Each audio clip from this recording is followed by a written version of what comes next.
Hello everyone, welcome आप सभी का हमारे YouTube channel R N nursing classes में। मैं अजीत आप सभी का वेलकम करता हूं।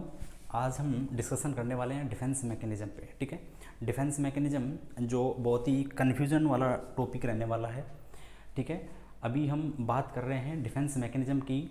तो सबसे पहले जो डिफेंस मैकेनिज़्म का जो कॉन्सेप्ट है, डिफेंस मैकेनिज़्म का सबसे पहले जो कॉन्सेप्ट दिया है, उस कॉन्सेप्ट को डेवलप करने के लिए जो सबसे पहले हमारा सिगमंड फ्रूड थे, उन्होंने इसको 194 में डिस्क्राइब किया। ठीक है, सबसे पहले जो डिफेंस मैकेनिज़्म का कॉन्सेप्ट को डिस्क्राइब करने का जो श्रेय है वो आपका सिगमंड फ्रूड को जाता है। ठीक है, इन 194 में। बाद में इन्हीं की डॉटर जो एना फ्रूड है, ठीक है, उन्होंने इसको कंप्लीट एलोबरेट किया। ठीक है, उन्होंने इसको क्या किया जी, कंप्लीट एलोबरेट करके बताया। ठीक है ना, इसकी जो संपूर्ण व्याख्या है वो इन्हीं की डॉटर के द्वारा करी गई है। ठीक है, और जो 20-25 जो बहुत सारे डिफेंस मैकेनिज्म हैं उन्होंने इन सब के बारे में बताया है। ठीक है, देखिए जो हमारे जो सिगमंड फ्रूड है, ठीक है, इनके ऊपर एक और एमसीक्यू आया है एग्जाम में। ठीक है, ESIC तेलंगाना का जो एमसीक्यू है ये। ठीक है, who is the founder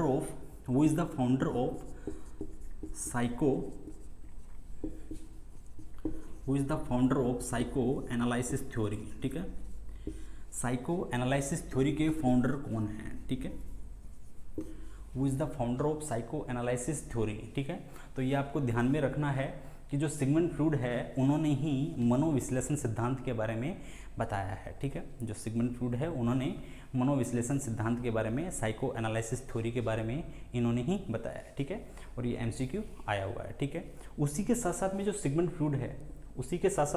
Freud ने जो स्ट्रक्चर ऑफ माइंड का जो थ्योरी है उसको भी इन्होंने ही डेवलप किया है। ठीक है ना, स्ट्रक्चर ऑफ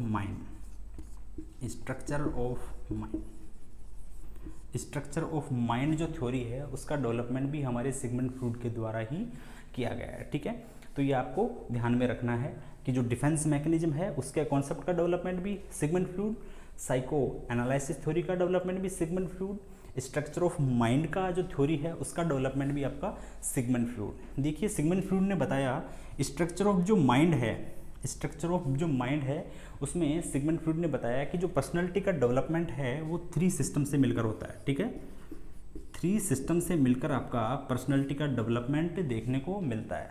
जो पर्सनालिटी है उसका डेवलपमेंट 3 सिस्टम से मिलकर होता है। देखिए कौन कौन से वो सिस्टम हैं जिनके द्वारा पर्सनालिटी का डेवलपमेंट होता है। देखिए सिगमंड फ्रूड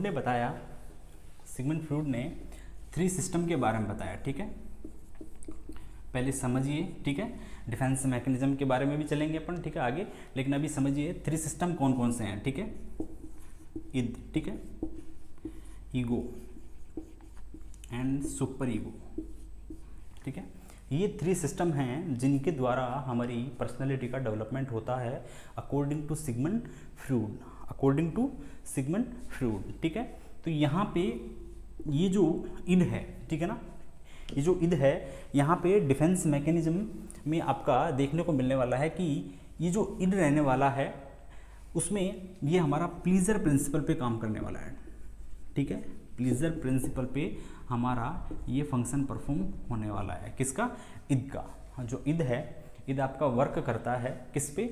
प्लीजर प्रिंसिपल पे। ठीक है ना, इमीडिएट ग्रेटिफिकेशन मांगता है ये आपका ईद। ठीक है ना, इमीडिएट ग्रेटिफिकेशंस का जो काम है, ठीक है, इमीडिएट ग्रेटिफिकेशंस जो है वो आपका ईद के द्वारा देखने को मिलता है। ठीक है, वहीं अगर मैं ईगो की बात करूं, वहीं मैं अगर सुपर ईगो की बात करूं तो जो सुपर ईगो है वो आपका मोरलिटी के प्रिंसिपल पे वर्क करता है। ठीक है, कौन सा?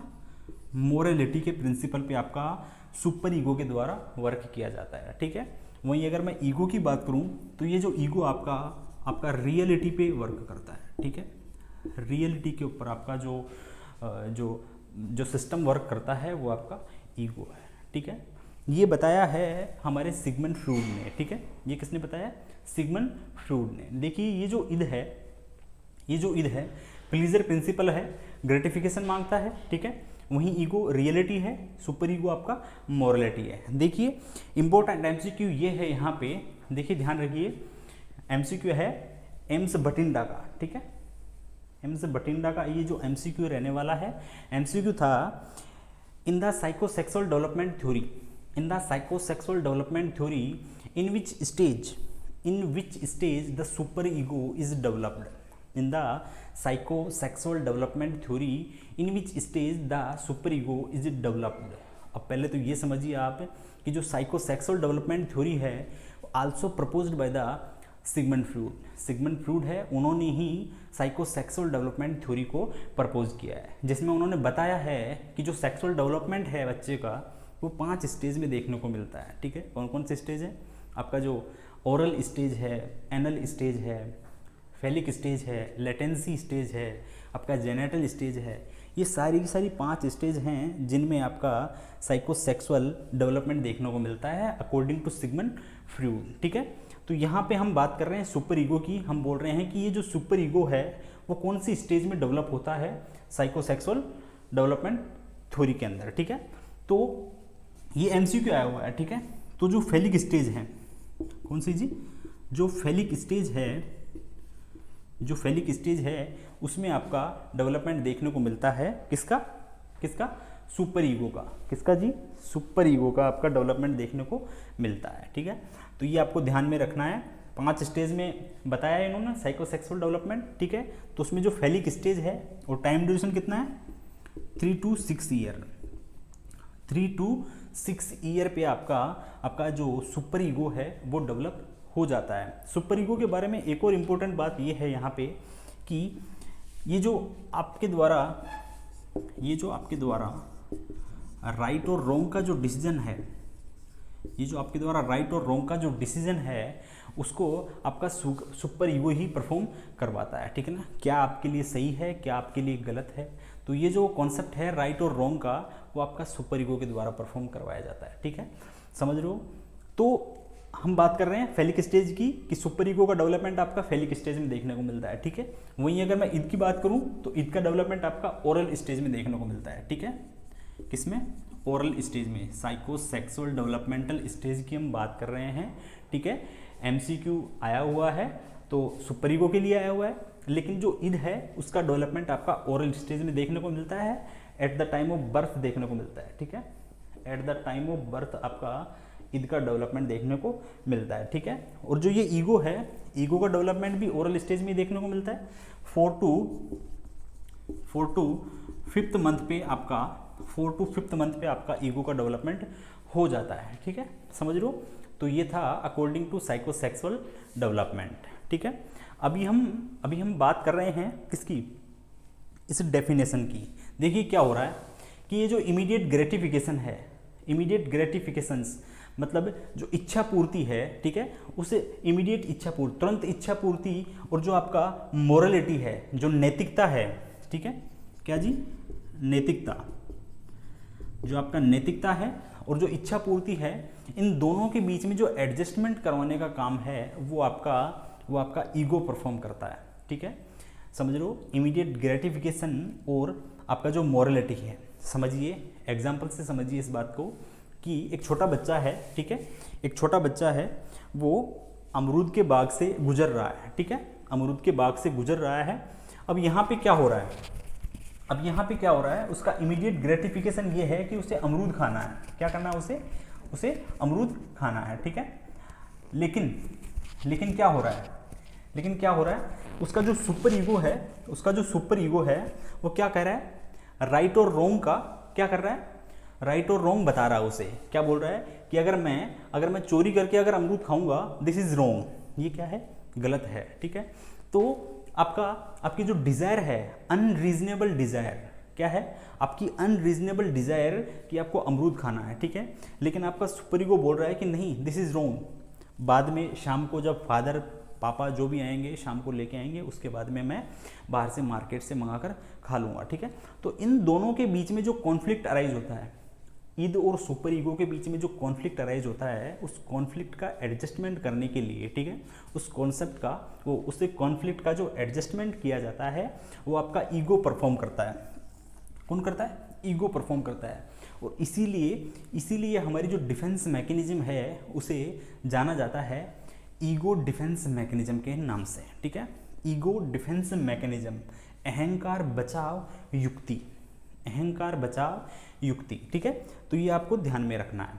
अभी हम बात कर रहे थे कि जो डिफेंस मैकेनिज्म है, देखिए क्या हो रहा है यहाँ पे, समझिए मेरी बात को, कॉन्सेप्ट को समझिए कि इमीडिएट ग्रेटिफिकेशन और मोरालिटी के बीच में जो एडजस्टमेंट करवाने का काम है वो ईगो के द्वारा परफॉर्म किया जाता है, ठीक है। और इस एडजस्टमेंट के दौरान जो स्ट्रेस और एंजाइटी क्रिएट होती है, ठीक है, और उस एडजस्टमेंट के दौरान जो स्ट्रेस और एंजाइटी क्रिएट हो रही है, उस स्ट्रेस और एंजाइटी से बचने के लिए, उस स्ट्रेस और एंजाइटी से बचने के लिए जो मैकेनिज्म यूज की जाती हैं which is known as the defence mechanism. उस स्ट्रेस और एंजाइटी से बचने के लिए जो मैकेनिज्म यूज की जाती हैं which is known as the defence mechanism. समझ रहे हो बात को, समझ रहे हो? छोटा सा कॉन्सेप्ट है, कॉन्सेप्ट यही कह रहा है। हमने डिफेंस मैकेनिज्म की बात कर ली है, डिफेंस मैकेनिज्म में हमने बता दिया है, इसकी डेफिनेशन की बात कर ली है, इसका जो कॉन्सेप्ट अराइज हुआ है सबसे पहले हमने उनकी बात कर ली है, उसके अलावा कंप्लीट एलोबरेट किसने किया उसकी बात कर ली, ठीक है। हमने साइको एनालिसिस थ्योरी किसने दी उसके बारे में बात कर ली है, स्ट्रक्चर ऑफ माइंड थ्योरी किसने दी उसके बारे में हमने बात किया है, उसके अलावा साइकोसेक्सुअल डेवलपमेंट थ्योरी किसने प्रपोज की, ठीक है, तो सिगमंड फ्रॉइड ने साइकोसेक्सुअल डेवलपमेंट थ्योरी दी है, ठीक है। उसके साथ साथ में उन्होंने बताया है इंपॉर्टेंट एमसीक्यू जो था कि जो सुपर ईगो है उसका डेवलपमेंट कौन सी साइकोसेक्सुअल डेवलपमेंट स्टेज में देखने को मिलता है, ठीक है। तो आपका जो फेलिक स्टेज है उसमें आपका सुपर ईगो का डेवलपमेंट देखने को मिलता है। उसके अलावा क्या क्या होता है फेलिक स्टेज में, उसके अलावा क्या क्या देखने को मिलता है फेलिक स्टेज में, तो देखिए यहाँ पे फेलिक स्टेज में आपका जो जेनेटल ऑर्गन है, ठीक है, जो जेनेटल ऑर्गन हैं उनका अवेयरनेस भी देखने को मिलता है, ठीक है। बच्चा है उसमें जो जेनेटल ऑर्गन की जो अवेयरनेस है वो भी आपकी फेलिक स्टेज में देखने को मिलती है, ठीक है। उसके अलावा आपका जो ओडिपस कॉम्प्लेक्स आपने पढ़ा होगा, ठीक है, ओडिपस कॉम्प्लेक्स भी आपका इसी स्टेज में देखने को मिलता है, ठीक है, फेलिक स्टेज में देखने को मिलता है, ठीक है। तो सुपर ईगो के डेवलपमेंट के साथ साथ में आपका जेनेटल ऑर्गन की अवेयरनेस हो जाती है बच्चे को, और साथ साथ में ओडिपस कॉम्प्लेक्स देखने को मिलता है किसमें, फेलिक स्टेज में, ठीक है। यहाँ तक कोई दिक्कत है क्या? अभी हम पढ़ने वाले हैं डिफेंस मैकेनिज्म की जो अलग अलग डिफरेंट डिफेंस मैकेनिज्म हैं, हम उनके बारे में स्टडी करने वाले हैं, ठीक है। उनमें सबसे पहले है आपका डिनायल। क्या है जी? डिनायल। पढ़िए, देखिए कि जो ये डिनायल है, देखिए क्या हो रहा है, देखिए ये डिफेंस मैकेनिज्म हमने बता दिया कि हमारा ये जो डिफेंस मैकेनिज्म है ये हमारा अनकॉन्शियस माइंड यूज़ करता है। जो डिफेंस मैकेनिज्म का जो है वो हमारा अनकॉन्शियस माइंड यूज़ करता है। और क्यों यूज़ करता है? बिकॉज उस एडजस्टमेंट के दौरान जो स्ट्रेस और एंजाइटी क्रिएट होती है, उस स्ट्रेस और एंजाइटी से बचने के लिए हम ये युक्तियाँ यूज़ करते हैं, ये मैकेनिज्म हमारा माइंड यूज़ करता है, ठीक है। तो ये आपको ध्यान में रखना है। डिनाइल की हम बात कर रहे हैं। डिनाइल का मतलब होता है कि पर्सन जो है आपका failure to accept reality, failure to accept reality, ठीक है। कोई भी पर्सन है वो आपका क्या हो रहा है, फेल हो रहा है, ठीक है। फेल है आपका किसमें? रियलिटी को एक्सेप्ट करने में। रियलिटी को एक्सेप्ट करने में कोई पर्सन अगर फेल है तो वो आपका डिनाइल मैकेनिज्म कहला रहा है। देखिए क्या हो रहा है, अगर मैं सिंपल लैंग्वेज में बोलूँ, सिंपल लैंग्वेज में अगर मैं कहूँ तो बात यह है कि alcohol is dangerous for our health. समझ लो, एक एग्जांपल है कि alcohol is dangerous for our health. हमें भी पता है, आपको भी पता है, सबको पता है, ठीक है, कि शराब स्वास्थ्य के लिए हानिकारक है। लेकिन अगर मैं यही पर्सन अगर मैं किसी एल्कोहलिक पर्सन से करता हूँ, ठीक है, यही पर्सन मैं अगर किसी सब्सटेंस अब्यूज पर्सन से करता हूँ, तो वो जब मैं उससे पूछता हूँ ये बात तो वो कम्प्लीटली डिनाइल कर देता है, मना कर देता है। वो बोलता है कि कौन बोल रहा है, वो से, ठीक है ना, कौन कह रहा है कि शराब स्वास्थ्य के लिए हानिकारक है? मैं तो नहीं मानता इस बात को, ठीक है, मैं तो इस बात को नहीं मानता हूँ।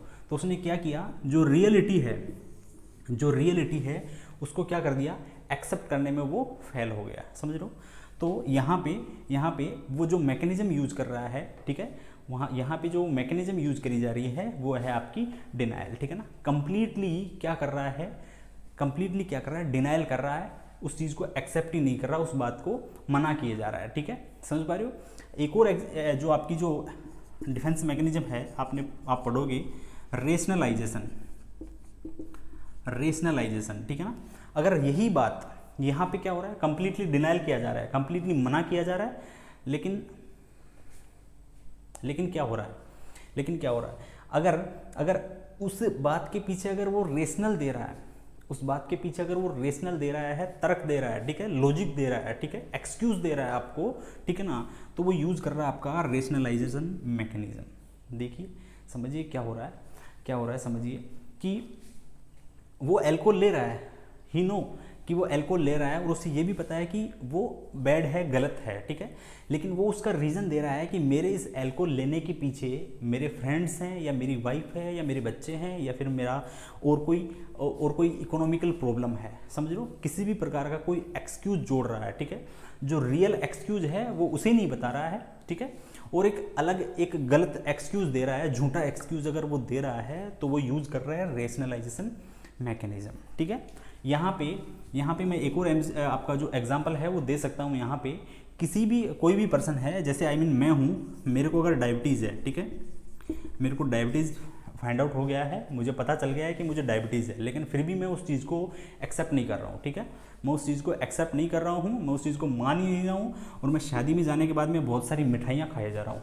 समझ लो, किसी भी शादी में जाने के बाद में मैं बहुत सारी मिठाइयाँ खाए जा रहा हूँ, मैं उस चीज़ को मान नहीं रहा हूँ, एक्सेप्ट नहीं कर रहा हूँ, डिनाइल कर रहा हूँ, मना किए जा रहा हूँ कि मेरे डायबिटीज़ हो ही नहीं सकती है, ठीक है, लेकिन ये तय हो गया है, ये कंफर्म हो गया है कि मुझे डायबिटीज़ है, लेकिन मैं फिर भी उस चीज़ का खंडन कर रहा हूँ, उस बात का खंडन कर रहा हूँ, ठीक है। और यहाँ पे रेशनलाइजेशन दे रहा है वो आपका, किसी भी प्रकार का रेशनल दे रहा है, किसी प्रकार का रेशनल दे रहा है, एक्सक्यूज दे रहा है वो आपको, ठीक है, इट मीन्स वो यूज कर रहा है रेशनलाइजेशन मैकेनिज्म, ठीक है। यहाँ तक कोई दिक्कत है क्या? ये दो मैकेनिज्म है आपकी, ये आपको ध्यान में रखनी है, बहुत इंपॉर्टेंट है। डिनाइल जो मैकेनिज्म है वो बार बार एग्जाम में रिपीट हो रही है, बहुत बार एग्जाम में रिपीट हो रही है, ठीक है, तो ये आपको ध्यान में रखना है, ठीक है। देखिए नेक्स्ट है आपका, नेक्स्ट टाइम जो आपका जो डिफेंस मैकेनिज्म है वो आप देखने वाले हो प्रोजेक्शन। क्या है जी? प्रोजेक्शन बहुत इंपॉर्टेंट है, ठीक है, बहुत इंपॉर्टेंट रहने वाली है, बहुत बार एग्जाम में आई हुई है, पिछली बार डीएसएसबी में इसको पूछा है, ठीक है, तो आपको ये ध्यान में रखना है। प्रोजेक्शन की अगर मैं बात करूँ तो यहाँ पे आपको पी से आपको ध्यान रखना है, पासिंग द ब्लेम, ठीक है ना, मतलब किसी बात को किसी पे थोपना, समझ लो, पासिंग द ब्लेम। अगर मैं कहूँ यहाँ पे क्या किया जा रहा है, transfer the unacceptable thought, transfer the unacceptable thought and feelings, transfer the unacceptable thought and feelings to another person, समझ लो, टू अनोदर पर्सन। क्या हो रहा है यहाँ पे, क्या हो रहा है, देखिए कि ब्लेम है उसको पास किया जा रहा है, थोपा जा रहा है किसी पे, ठीक है।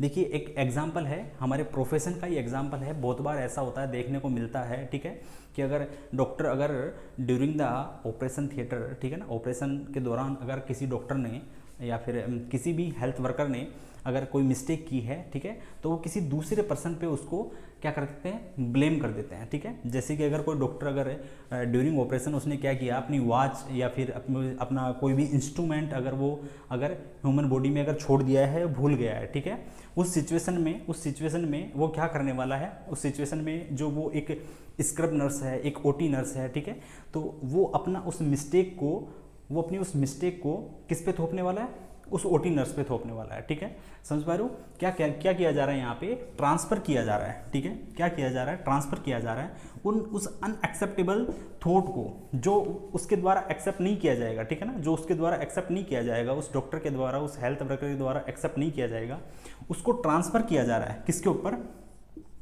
अनोदर पर्सन के ऊपर। किसके ऊपर जी, अनोदर पर्सन के ऊपर उस थॉट को, उस फीलिंग को क्या किया जा रहा है, ट्रांसफ़र किया जा रहा है, ठीक है। जैसे एक और एग्जांपल देख लीजिए, एक मतलब भारत पाकिस्तान का मैच आ रहा है, सारे लोग बैठ के देख रहे हैं उस मैच को घर में, ठीक है, और सडनली आपकी मोम वहाँ सफाई कर रही है, मेरी मोम वहाँ सफाई कर रही है, ठीक है। उस सिचुएशन में क्या हो रहा है, अगर सडनली अगर किसी के हाथ से अगर गिलास छूट जाता है या फिर उनके हाथ से गिलास छूट जाता है, ठीक है, उस सिचुएशन में जो मोम का जो फर्स्ट जो क्वेश्चन रहने वाला है वो ये रहता है कि ये गिलास यहाँ रखा किसने, ये गिलास यहाँ पे रखा किसने है, ठीक है। वो अपनी मिस्टेक्स को एक्सेप्ट नहीं करने वाले हैं, ठीक है ना, अनएक्सेप्टेबल थॉट, ठीक है ना, वो यहाँ पे अपनी मिस्टेक्स को एक्सेप्ट नहीं करेंगे कि मेरी वजह से ये गिलास टूट गया है, ठीक है। उनका जो फर्स्ट क्वेश्चन होगा वो आप सबसे ये रहने वाला है कि इस गिलास को यहाँ पे रखा किसने है, ठीक है, इस गिलास को यहाँ पे रखा किसने है, ठीक है। तो ये आपको ध्यान रखना है प्रोजेक्शन के बारे में, ठीक है। दूसरा आपका जो कौन कौन सी हमारी जो डिफेंस मैकेनिज्म कौन कौन सी हमने पढ़ ली है, हमने पढ़ा है डिनायल, क्या पढ़ा है जी, डिनायल, ठीक है। उसके बाद में हमने पढ़ा रेशनलाइजेशन, ठीक है। उसके बाद में हमने पढ़ा प्रोजेक्शन, क्या पढ़ा जी, प्रोजेक्शन, ठीक है। उसके बाद में हम पढ़ रहे हैं intellectualisation,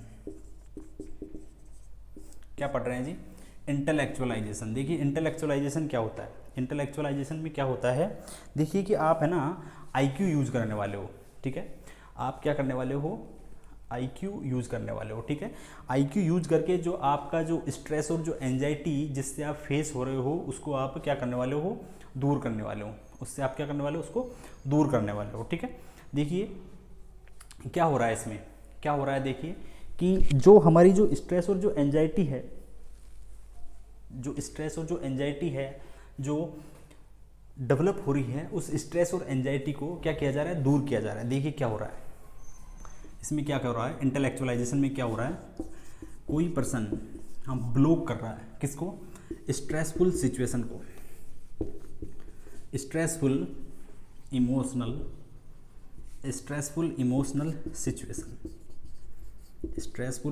situation, block stressful emotional situation and think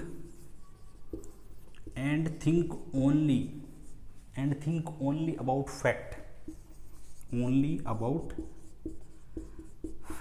समझ पा रहे हो कि कोई भी स्ट्रेसफुल ऐसी सिचुएशन है, ठीक है ना, कोई भी ऐसी इमोशनल स्ट्रेसफुल सिचुएशन जो उसके सामने आ गई है, ठीक है, लेकिन उस सिचुएशन में वो उस सिचुएशन को ब्लॉक कर दिया है, ठीक है, ब्लॉक कर दिया है या उसको अवॉइड कर रहा